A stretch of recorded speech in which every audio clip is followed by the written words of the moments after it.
are you?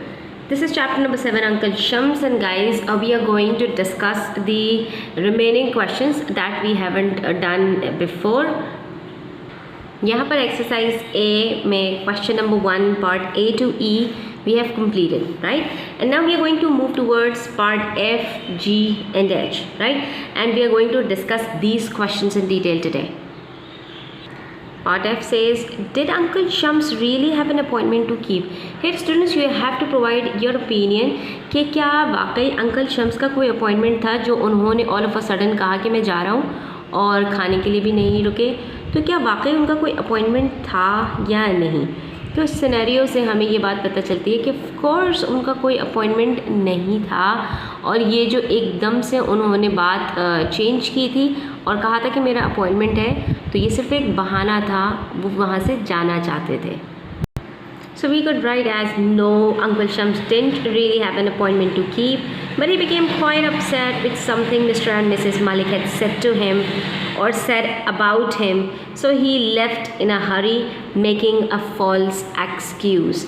हुआ ये कि स्टूडेंट्स अंकल शम्स ने उनकी बातों को सुन लिया था, जो कुछ मिस्टर और मिसेस मलिक ने उनके बारे में कहा था, तो उनको काफ़ी अजीब सा लगा था, वो काफ़ी हर्ट हुए थे और उन्होंने एक्सक्यूज़ बनाते हुए वहाँ से जाना मुनासिब समझा और चले गए. Come to next question students, part G, what might have been said in the letter. तो आप ये सोचें कि लेटर के अंदर उन्होंने क्या लिखा होगा, उसके अंदर क्या बयान किया होगा.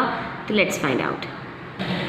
So here is the answer students. आप देख सकते हैं पोस्टमैन आया हुआ है और उसकी कॉन्वर्सेशन हो रही है मिस्टर एंड मिसेस मलिक के साथ. अभी अभी अंकल शम्स जो है वो घर छोड़ कर गए हैं और वहाँ पर उन्होंने लेटर रिसीव किया है. तो उसके अंदर जब खोला उन्होंने, तो मिस्टर मलिक ने क्या कहा, we have driven him out, that's what, and he was here to make us very rich. He had come to give all his late wife's jewellery to our Samina for her wedding. ये उन्होंने letter पढ़ने के बाद सारी बात कही है. तो लेटर के अंदर यकीनी बात है कि उन्होंने कुछ इस तरह का लिखा होगा जिसमें उन्होंने ये मेंशन किया होगा कि वो यहाँ पर समीना की वेडिंग को अटेंड करने के लिए आए हैं ताकि अपनी वाइफ की ज्वेलरी समीना को हैंड ओवर कर सकें as a gift for her wedding. ठीक है.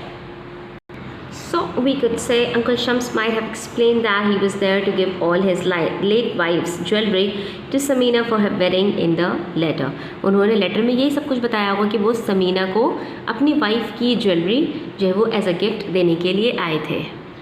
Now we have part H. How do you think Mr. and Mrs. Malik felt in the end? उनकी क्या फीलिंग्स रही होगी सारी बात को जानने के बाद, जो कुछ उन्होंने अंकल शम्स के साथ किया, तो वो क्या फील कर रहे होंगे. So the answer would be Mr. and Mrs. Malik must have felt upset and embarrassed that they had not treated Uncle Shams with more tolerance because he had been so generous. कि uncle Shams तो बहुत सखावत का मुजाहरा कर रहे थे, इसके बावजूद उन्होंने ज़रा से सब्र और बर्दाश्त से काम नहीं लिया कि मिस्टर एंड मिसेस मलिक उनकी थोड़ी सी जो ऊपर नीचे होने वाली हरकत थी उनको बर्दाश्त कर रहे थे, क्योंकि वो भी उनके लिए बहुत अच्छा करने के लिए आए थे. तो यकीनी बात है कि पूरी बात जानने के बाद मिस्टर एंड मिसेस मलिक को बहुत बुरा लगा होगा, उन्होंने शर्मिंदगी भी महसूस की होगी और वो बहुत दुखी हुए होंगे कि हमने उनके साथ क्या किया और उन्होंने हमें बदले में क्या दिया. Now come to question number 2 students. Here we have part A and part B. Part A says, Samina, don't confuse him with your talk of degrees and horizontal and fine and what not. ठीक है. तो यहाँ पर हमें इससे related 3 questions दिए गए हैं. रेफरेंस टू कॉन्टेक्स्ट है. ये बेसिकली हमारे एक किसी पैराग्राफ में से एक फ्रेज़ लिया गया है और उससे रिलेटेड हमसे 3 क्वेश्चंस पूछे गए. Question number 1 says, who is speaking to whom. यहाँ पर वो साइमा से बात करें तो कौन बात कर रहे हैं ये, तो the answer is Mr Malik is speaking to Mrs Malik. यहाँ पर मिस्टर मलिक ये बात मिसेस मलिक से कह रहे हैं. Part 2, Who has been confused and how. यहाँ पर जो वो कह रहे हैं ना कि उसको कंफ्यूज मत करो, तो किसको कंफ्यूज मत करो और कैसे, मतलब साइमा उनको कैसे कंफ्यूज कर रही हैं या समीना. तो आप यहाँ पर कह सकते हैं दी आंसर वुड बी कि the work man has been confused by the word degree, comma, fine and horizontal, probably not understood at all. ये जो सारे वर्ड्स यूज़ किए ना उन्होंने, डिग्रीज और हॉरिजॉन्टल और फाइन, तो ये सारे वर्ड्स को वो मिस इंटरप्रेट कर रहा है, वो इनको कंफ्यूज हो रहा है कि इनके जो मीनिंग्स यहाँ पर मिस समीना जो है वो यहाँ पर बोलना चाह रही हैं, वो उसके बजाय दूसरे मीनिंग्स को यहाँ पर गलत जो है वो इंटरप्रेट कर रहा है, ठीक है। Part 3, what happens immediately after this, तो इसके फ़ौरन बाद क्या होता है, ये सेंटेंस कहने के फ़ौरन बाद क्या होता है? The answer is uncle Shams arrives and offers his help. उसके फ़ौरन बाद अंकल शम्स आ जाते हैं और वो अपनी हेल्प ऑफ़र करने लगते हैं। Now part B students, I know he means well, but the man is a walking disaster zone. ये words अब किसने बोले हैं? Let's find out.